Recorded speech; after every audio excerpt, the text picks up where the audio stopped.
Hey guys, I got another disassembly video for you today, and we're going to be checking out a really weird one, an Italian Beretta AR 7090. These things are incredibly uncommon in the United States. This one in particular is a parts kit build from Brimstone Arms in Pennsylvania. It is absolutely gorgeous, but it is also a very interesting rifle, and there's not that many similar rifles in the US, so let's tear into it and see how this thing comes apart. Alright guys, now I realize this is a pretty long rifle, so we're going to try and get it in a more manageable size here, but we'll go ahead and start out by popping out our AR-15 style magazine. This one is a Beretta steel mag that came with my ARX 100, which is typically what these use. Mag compatibility with the AR-7090 is an issue because of the rail that the tail end of the magazine rides in back here. Something like a Gen 3 Magpul magazine will not work because it does have that over travel or the over insertion stop on the back edge. But we'll go ahead and pop that out and then take off some of the extra features on here, starting with our carry handle, which also is our quick acquisition sight. So you can see it's basically just pistol style of sights up top. To take this off, it's actually just going to be a little latch here in the front. So you go in here, you press up on that latch, you press back, you pull up, and then this carry handle will just slide right off the front here. So you can see it is dovetailed in the front just with that little gate holding it in. And it interacts with a dovetail at the front of the front trunnion. And then on the back end here, you can see there's a little cup that the back end here, which is also spring loaded. So this will press into that cup and then also put some pressure onto it. And that's how your carry handle / quick acquisition sight works. And next up, we'll go ahead and remove the bipod up front. So to actually go ahead and extend the bipod, you just have to pull out on the bipod legs. It's not locked into place, and it actually just uses some detents up front to be able to slide in and out of place there. Now to actually remove the bipod, coming up to the front here, if I can get you on the right side, you can see right here, there is a knurled area. So what you can do is press down on this bar here. So you can see I'll press down on that.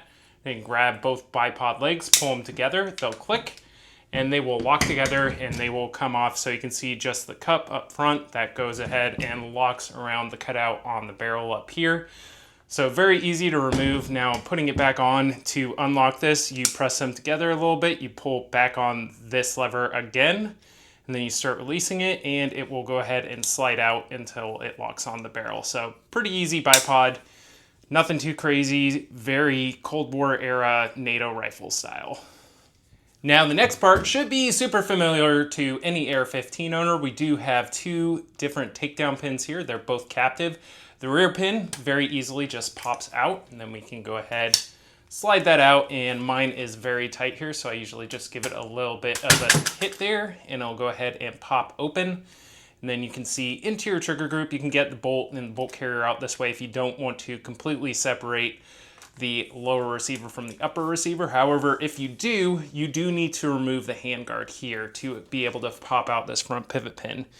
Now removing the handguard is incredibly easy on here, so once you have your bipod off, these spring clips are all that's holding the front handguard on, so we'll just have to brace it, and then you press down on the front of the handguard, and then those pop off, and you just keep rotating it down and then forward and off. So you can see there is a little bracket here, which actually slides around the front takedown pin, so you can see how it's kind of recessed in there, and that actually holds the front takedown pin in the receiver, so you have to take the handguard off to be able to get your front pivot pin out. So we'll go ahead, press that across, and then that will just pull right out, and then we can go ahead and separate the upper and lower receiver.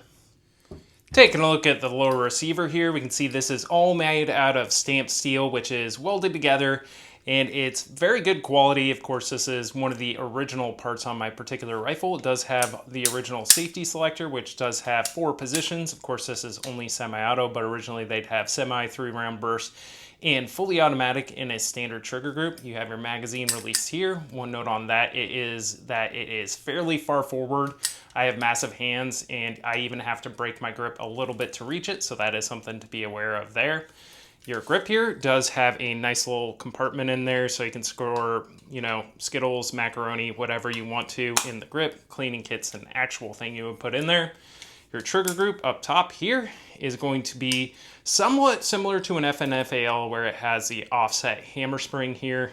Other than that, of course, there are going to be a lot of components missing in here from the original military variant, being that this is a converted semi-automatic one. Then you can also see the bolt hold open here. The bolt hold open lever on this, of course, only has the top part of the paddle and does not have the bottom part. This is kind of like a Daewoo K2. However, you can just press in on the top part or get a fingernail under it if you do need to lock the bolt back. And then you also have a somewhat okay ambidextrous magazine release here on the left side. So you just press in the front of this little pedal here and it will go ahead and release your magazine. Very well protected, so you're not going to hit it by accident, but it does take some precision to actually hit that. Now, another feature, of course, Italy does have some pretty mountainous regions, so a really good thing to have is a winter trigger guard, just like an AR-15. So you have a little detent in the front that you can pop out with a bullet, and then it will go ahead and slide down. There's a little hole here, which this nub locks into, and it will actually pop into place down there. So now you have a very open access to your trigger for mittens, gloves, whatever, so that you can use this in the Italian Alps. And other than that, the only other thing to look at here is a Brimstone Arms reproduction of the SE7090 stock. So this is very well made. If I pop in the rear pivot pin here, and it does fold to the side of the receiver using this button here and slides back out. The lockup on it is very, very good. So you can kind of see how it has an angled surface here that this locks up into. It's very nice, very solid. One of the coolest things that he did for this rifle.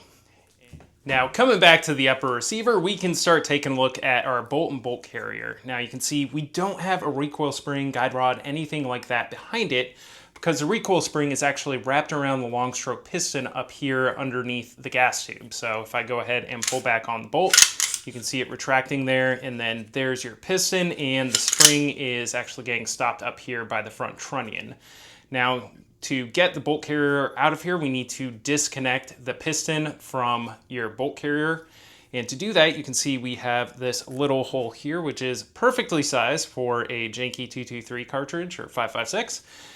And what we need to do is go ahead, put the bolt tip in that hole, pull it to the rear of the receiver, and then you can go ahead and pull out the charging handle. The charging handle is what connects the bolt carrier to the piston, just like it is with the SIG 550, which is the sister rifle, or at least a cousin rifle to this. And with that disconnected, we can just come out here and you can slide the bolt carrier group right out the back of the receiver. Now here is our bolt carrier group. To get the bolt out, it's very simple to do. You just gotta pull it to the forward position. You rotate it out, I believe that's clockwise here, and then the bolt will just slide right out the front of the bolt carrier. So you can take a look there. It does have those two locking lugs, the slot for a fixed ejector, and then also your extractor there. So pretty cool looking bolt, little tail on there, and then we'll come back to this in a little bit.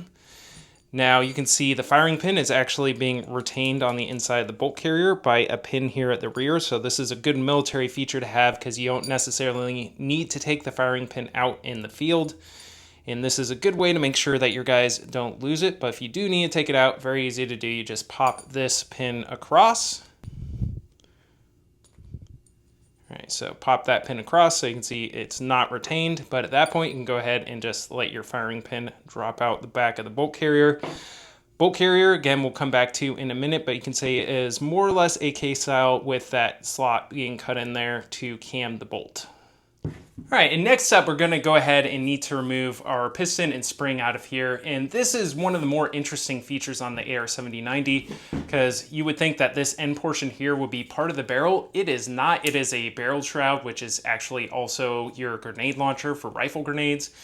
To actually go ahead and remove that, we have your grenade launcher ring up here, or the gas cut off. So if this is turned into the up position, the gas system is now turned off for rifle grenades. Then you have this latch, which is underneath there. What you need to do is press in on the bottom of the latch, which will unlock your flash hider and this entire barrel shroud assembly, which you can then back off. There's quite a bit of threads on here, so it's going to take a hot minute to go ahead and screw this thing off.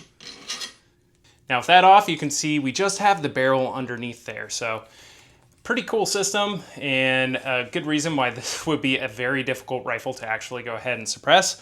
But the next thing we need to do is go ahead and remove the gas block. So the gas block will just eventually wiggle off the front of the barrel. So it does take a little bit of finessing here, but there is the gas block assembly. So you can see we have our gas cutoff for the grenades. We have our front sight protectors on there. And then also the 2 gas settings here, technically 3 with the gas cutoff, but we have an open and a closed setting. With open, you are releasing more gas into the environment, so this is technically your normal setting, and then closed is going to close off some of the vents, and you'll be venting less gas, so there's going to be more pressure, and you're going to have higher back pressure, so that's going to be your adverse setting there. And then this also has the bayonet lug on the bottom as well.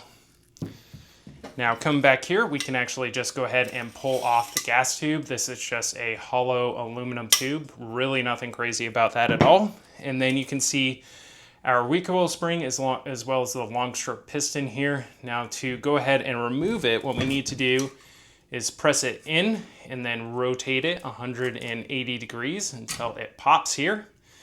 And it is keyed at the bottom, so you can see there is a roll pin in there. And that locks into the front of the trunnion, which you can kind of see it right there. Right there you can see that spot that it locks in. So your front trunnion is welded in here.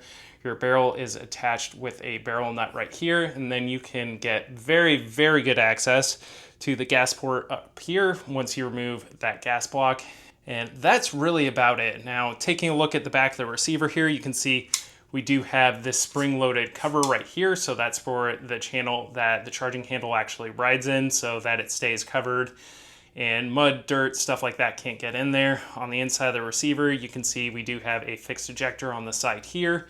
Your front trunnion is welded in the front, and then you have a rear trunnion welded in back here, as well as rails on either side of the receiver. And then your rear sight welded on in the back here. Other than that, it's actually pretty easy to access pretty much all the spaces in the receiver. So you can see into your locking recesses there, into the front trunnion. Really cool design overall.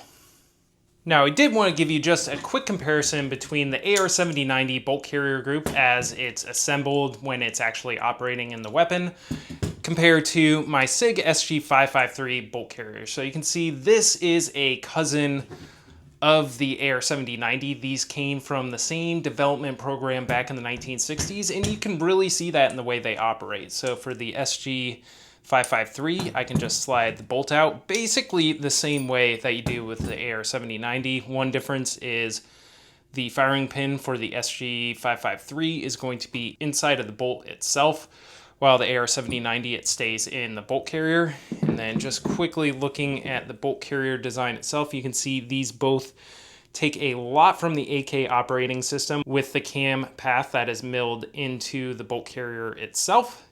And then the way it attaches with the charging handle to the piston and the bolt carrier. Again, that's going to be essentially the same, some slight differences between the two rifles, but in operation, they are essentially identical, so you can go ahead and remove the two like that. And then just looking at the bolts again, they are very similar. Overall, the locking lugs are going to look a little bit different on the SG550, or the 553. It's going to be closer to your typical AK style of locking lugs. There's a bit more of a departure on the AR-7090. The lugs are different in their size and shape a little bit. But again, these come from basically the same place, so there are a good amount of similarities between the two. All right, guys, and there is a Beretta AR-7090, or in this case, SC-7090, fully field stripped. And as you can see, there's a fair amount of complexity, but it's really not too terrible. It's just a little bit strange compared to most of the rifles that we see nowadays. So thank you for checking out the video. Please like, share, subscribe, all that fun stuff, and I will see you in the next one.